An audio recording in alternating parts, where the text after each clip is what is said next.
Tiện sửa con bếp này thì mình cũng nói một số lưu ý khi dùng bếp từ nhé. Mình dùng bếp từ thì mình khi đặt bếp từ lên nhé, đặt những cái xoong xoong từ này lên nhé, thì mình phải không đặt được cái lồi hoặc là chảo quá lớn nhé.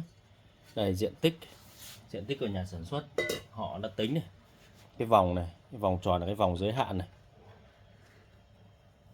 Vì nếu mà diện tích vòng nó quá là cao nhé thì ăn công suất nó sẽ lớn hơn, làm cho nó vượt cái mức nhà sản xuất họ đã tính toán này, gây lên tình trạng chết sò nhé.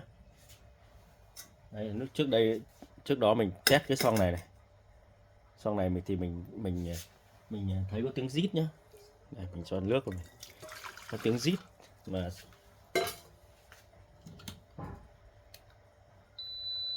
có tiếng rít nhá. Đấy. Đấy, các bạn nghe tiếng sôi, nghe tiếng rít này, nhìn công suất này. Công suất lúc này nó ăn là 1864W này, 8,22A này. Mình tắt đi nhé. Tắt thì mình thay cái xoong lớn hơn nhé. Bật lên này, chỉnh mắc công suất nhé. Các bạn nhìn này, công suất lúc này này. Đấy, nó lên 1907W này. Cao hơn so với trước nhé. Vậy khi mình dùng cái xoong này càng lớn nhé, cái đế này, cái diện tích nó lớn hơn này, nó sẽ gây chết sò nhé. Và dùng cái xoong rẻ tiền đấy, mình trong quá trình sửa chữa mình có khách mua những cái xoong họ bán ngoài cái siêu thị mặt đất ấy, có 50-70 nghìn. Họ dùng xoong chảo như thế, dù vẫn được đun được nhé, nhưng mà trong quá trình đun là nó cái dao động cộng hưởng nó không chuẩn nhé. Mạch dao động cộng hưởng nó không chuẩn, sinh ra là hay bị chết sò nhé. Cái bàn nơi mình đặt lên nữa nó cũng ảnh hưởng nhé. Những cái bàn nào có inox mà đặt bếp từ lên là nó sinh ra từ này, nó cũng hay lỗi nhé. Trong quá trình mình sửa là có những trường hợp nó là rất cá biệt. Đun ở nhà mình không có vấn đề gì, nhưng nhà khách cứ đặt lên là chạy một lúc là báo lỗi quá báo hình như mình nhớ không nhầm là E5 hay E6 gì đấy, cứ bật lỗi. Nhưng mà khách ra nhà mình cho một xoong nước, mình cho khách chờ 1 tiếng thì mình test luôn, bỏ trứng ra luộc thôi. Nhưng mà lúc đấy thì đun cạn xoong nước, ăn xong trứng mà cũng không có vấn đề gì xảy ra nhé. Còn một lưu ý cái nữa là khi dùng những bếp này, mình có để ý xem là những cái dòng bếp của nhà mình ấy, khi mình bật lên như này, quạt quay này, và khi mình tắt luôn nhé. Có những cái dòng bếp khi mình tắt luôn, khi mình chỉ cần tắt nguồn này, đang bật nguồn mình tắt một phát là quạt nó sẽ dừng luôn. Những cái dòng đấy các bạn dùng thì để ý nhé. Khi mình tắt bếp này, mình hạn chế mình tắt bếp như này thôi, là nhiều cái nó tắt luôn, là quạt cái quạt quay này. Đấy, các bạn nhìn nghe tiếng quạt quay không? Đấy, nó dừng luôn này. Cái con này là nó dừng luôn, nhưng mà cái nhiệt độ ở sò nó có 30 độ thôi.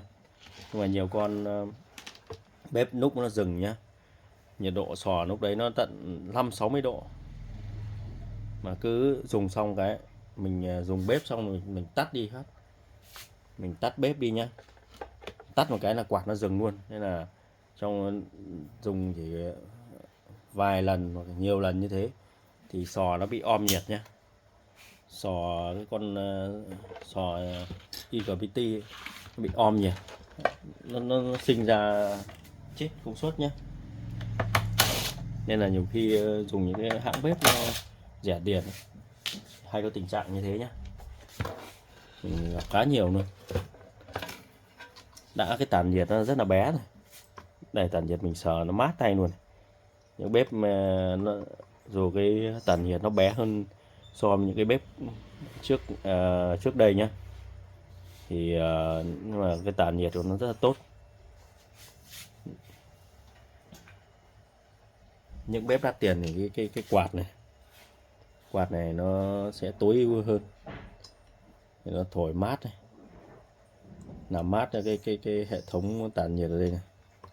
Đấy, mình kẹp nhiệt này, mình sửa mình hay kẹp nhiệt này, kẹp nhiệt để biết được cái nhiệt độ của sò nó làm việc.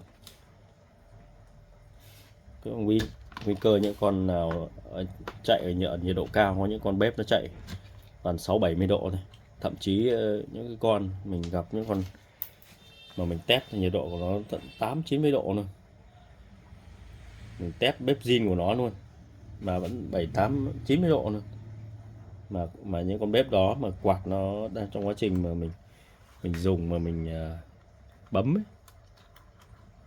bấm tắt vừa mới dùng xong rồi mình bấm tắt cái là nó ngắt nguồn luôn nhá. Con bếp đấy rất rất hay chết công suất luôn. Đấy. Đây là những cái lưu ý của mình nhá. Có nghĩa là khi mình dùng xong ấy, mình dùng bếp xong thì mình không vội tắt luôn bếp nhá. Mình nhấc xoong ra và mình tắt quạt đi để mình chờ cái quạt mình nó tắt hẳn nhé. Thì mình hẵng tắt đi nhé. Vì mình thấy cái đặc biệt là các bác dùng bếp hồng ngoại này.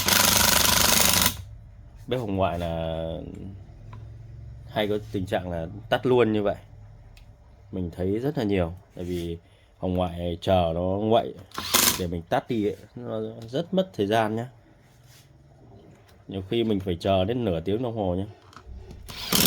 Nửa tiếng đồng hồ là mình khi đấy quạt nó mới ngắt nhé.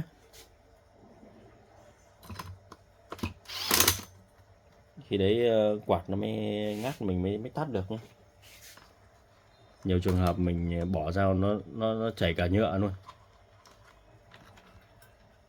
Nên là các bạn lưu ý khi dùng nhé.